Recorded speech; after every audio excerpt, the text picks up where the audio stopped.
começa mais uma edição do programa Utilidade Pública. Muito obrigada pela audiência. Uma excelente semana e hoje a gente volta a falar sobre transexualidade. Olha, o assunto tem aí sido destaque nas manchetes, nas redes sociais, nos programas de televisão, aqui no estúdio com a gente, Kelly da Silva e o Rodrigo Dornelas. Os dois são professores.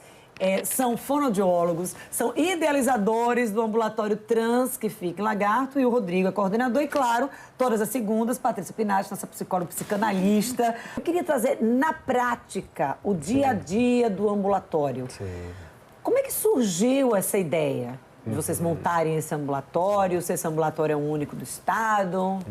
Esse ambulatório surgiu em 2015, quando eu e a Kelly, nós participamos da Semana de Visibilidade Trans de Sergipe. Engraçado que foi a primeira semana de visibilidade trans que ocorreu em Sergipe, né? Todo dia 28 de janeiro é comemorado o Dia da Visibilidade Trans. Então, acontecem vários eventos por todo o país para se comemorar isso, e eu e Kelly, nós fomos participar dessa Semana de Visibilidade. Quando chegamos lá, nós ficamos chocados com os dados que essas pessoas apresentavam, né? De que a expectativa de vida de uma pessoa trans é de 35 anos, de que 90% está compulsoriamente na prostituição, elas e eles não têm outra opção que não seja a prostituição para poder se sustentar.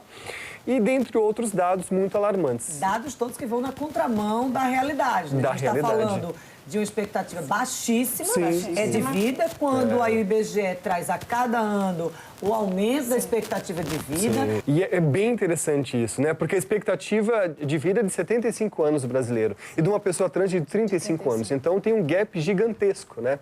E que precisa ser modificado. Urgente, né? Urgente. E outra coisa que nos chamou muito a atenção foram os relatos de como essas pessoas tinham dificuldade de ter acesso a atendimentos de saúde, aos serviços de saúde, né? Atendimento humanizado, atendimento acolhedor, né? E a gente ouviu os relatos e a gente ficou realmente impactados com aqueles relatos. E a questão do atendimento em saúde não é por conta de políticas públicas, porque por mais que sejam poucas, elas existem, mas a culpa é do profissional de saúde. Olha que dado triste, né? É o profissional de saúde que não sabe acolher essas pessoas nos serviços de saúde. Então, a gente tem políticas que atendem essa população, né? Estratégias em saúde, mas o profissional de saúde geralmente não está capacitado para poder atender essas pessoas. E aí a gente está falando, quando a gente está falando dessa questão, dessa dificuldade no atendimento, a gente poderia especificar o quê? Na prática, que dificuldades práticas são essas? É o quê? Abordagem? Um problema, assim, que a gente... super banal, o nome social. O nome social não é respeitado. Então, aparece uma mulher toda transformada, mas que tem no RG um nome masculino, o profissional de saúde insiste em chamá-la pelo nome masculino, por mais que seja vendo uma mulher na sua frente. Então, isso é um dos fatores que afasta as pessoas dos serviços de saúde. E aí acaba a despersonalização daquilo, né?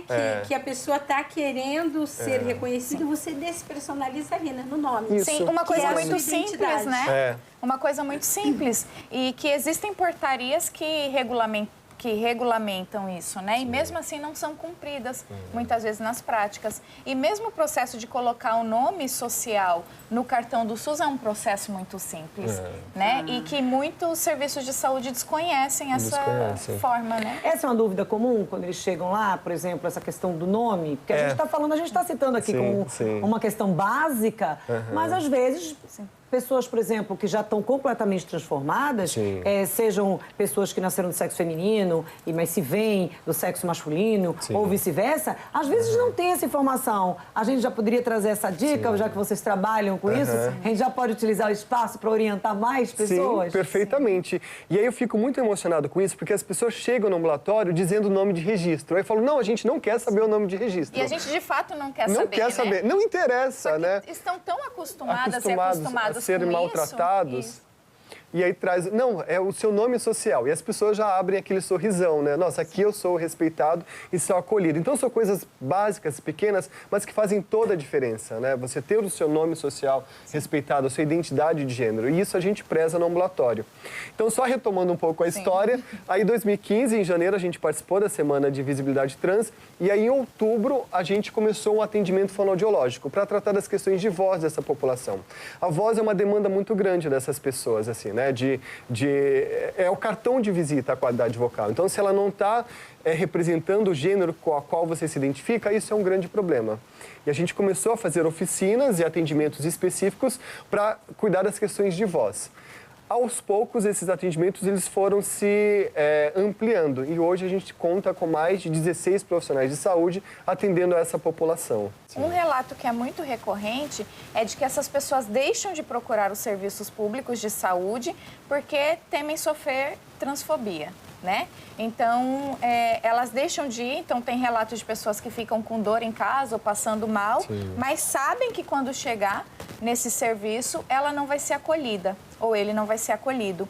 E daí essa pessoa deixa e faz autotratamento, automedicação em casa por conta de não ter esse acesso de fato, um acesso facilitado. Porque sofre diversos tipos de constrangimento quando estão lá, né? É o que o Rodrigo colocou, né? O acesso até existe, a política pública ela até existe. Mas eu percebo realmente que existe uma defasagem não de informação, de conhecimento real sobre o que é isso, o que acontece nesse universo. Eu imagino que exista até dificuldade de diagnóstico, né? Que os profissionais de saúde tenham essa dificuldade de diagnóstico. Então, fica uma coisa... não quero muito me envolver, né? Não quero fechar... Eu percebi isso num caso recente que eu tive no consultório, a dificuldade que eu tive de arrumar uma parceria para a gente fazer um diagnóstico interessante e dar uma devolutiva ali para a mãe. Eu vi muitos profissionais, infelizmente, não é uma crítica, mas... não quero me envolver, eu não sei bem muito... Né? Então, acho que existe um despreparo também, né? Total. Um despreparo e eu associaria também uma resistência, né? Porque como você vai tratar a transexualidade? Da mesma maneira que você trata uma pessoa cisgênero, né? Uma pessoa que se identifica. Então, não tem modificação, a não ser que seja as alterações hormonais, o tratamento hormonal, cirurgias. Mas se a pessoa está com... uma cefaleia, uma virose, gente, uma dor de cabeça. É a mesma coisa de que uma pessoa... tratamento físico, não importa o gênero, né? Mas, gente, o respeito é o primeiro passo. Isso independe de gênero. Sempre. Entendeu? Então, todo mundo quer ser respeitado. Então, unidade de saúde, principalmente, que lida com todo mundo. Você não pode segregar. Olha, eu escolher trabalhar, eu trabalho para todo mundo precisa ser atendido, mas aí, olha, eu vou tratar fulaninho, mas ciclaninho eu não vou tratar, porque eu não sei como lidar, ou não quero lidar, ou tenho as minhas ressalvas, eu sou preconceituoso. Que a gente fala o tempo todo aqui, que a gente fica batendo na tecla, né? Responsabilidade com a vida do outro, né? Você tem Independente. Responsabilidade com o outro ser, ponto. E é interessante isso, porque nessa semana de visibilidade, elas fizeram um calendário chamado A Sobreviventes. Foi lindo. Então foram fotos de mulheres e homens trans que ultrapassaram essa expectativa de vida, que tinham mais de 35 anos, assim. É lindo de se ver isso, mas ao mesmo tempo é muito triste, né? De você ver foto de pessoas comemorando que ultrapassou os 35 anos. Eu cheguei aos 40. Eu cheguei aos 40 e, sabe, é muito ruim de se ver isso, né? É uma vitória, mas ao mesmo tempo não, tem que comemorar como a gente, né? 75, 80 anos, né?